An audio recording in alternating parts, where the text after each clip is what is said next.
You're about to hear a story that doesn't feel real, yet every piece of it will make you feel something. Because sometimes, the most extraordinary people are the ones we overlook, the ones who live quietly, love deeply, and carry scars no one sees.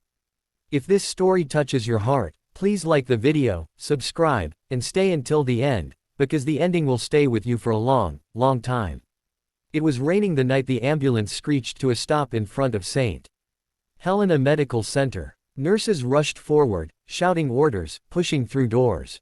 Inside the stretcher was a young woman, barely in her mid-30s, her skin pale, her breath shallow.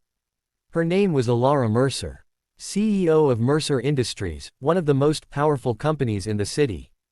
A woman who built everything from scratch. A woman who never asked for help. A woman who was dying. Her rare blood disorder had returned, faster, more aggressive, unstoppable. Doctors tried plasma transfusions, synthetic therapies, experimental antivirals. Experts were flown in from other countries. Money was not a problem, she was one of the wealthiest women in the region.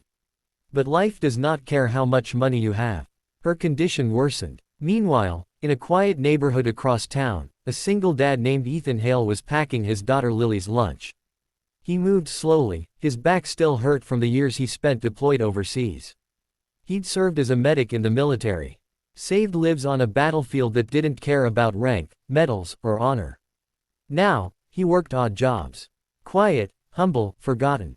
Lily, 10 years old with eyes full of sunshine, touched his hand. "Daddy, are you okay?" He smiled, the kind of smile that hides pain but shows love. "I'm all right, sweetheart. Let's get you to school." Their life was simple. Not easy, but beautiful in its own way. Yet life has a way of pulling unlikely lives together. A citywide emergency blood donor call went out. Alara's blood type was extremely rare, and only one compatible donor was located near the city.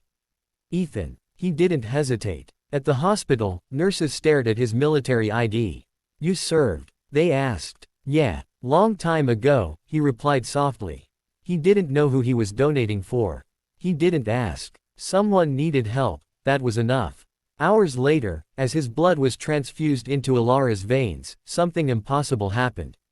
Her vitals stabilized. Her fever dropped. Her pulse strengthened. Her breathing smoothed. Doctors were stunned. "There's something unique in his immune response," one whispered. But sometimes, science cannot explain destiny. When Alara woke up 2 days later, weak but alive, she asked only one question. "Who saved my life?" When Ethan was called back for follow-up testing, they met in the quiet hospital garden. She sat wrapped in a blanket, pale but recovering. Their eyes met, and the world stopped. You're the one," she whispered. Ethan shrugged gently. "Just did what anyone would."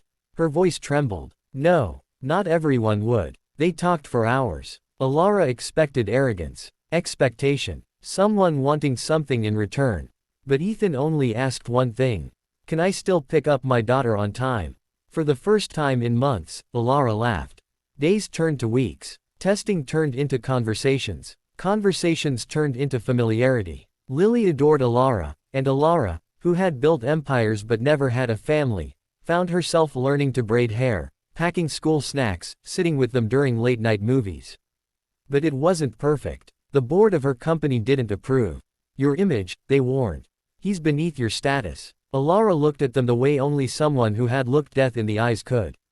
"My status didn't save me," she said. "He did." Rumors spread. Paparazzi buzzed. The world stared. Ethan tried to pull away.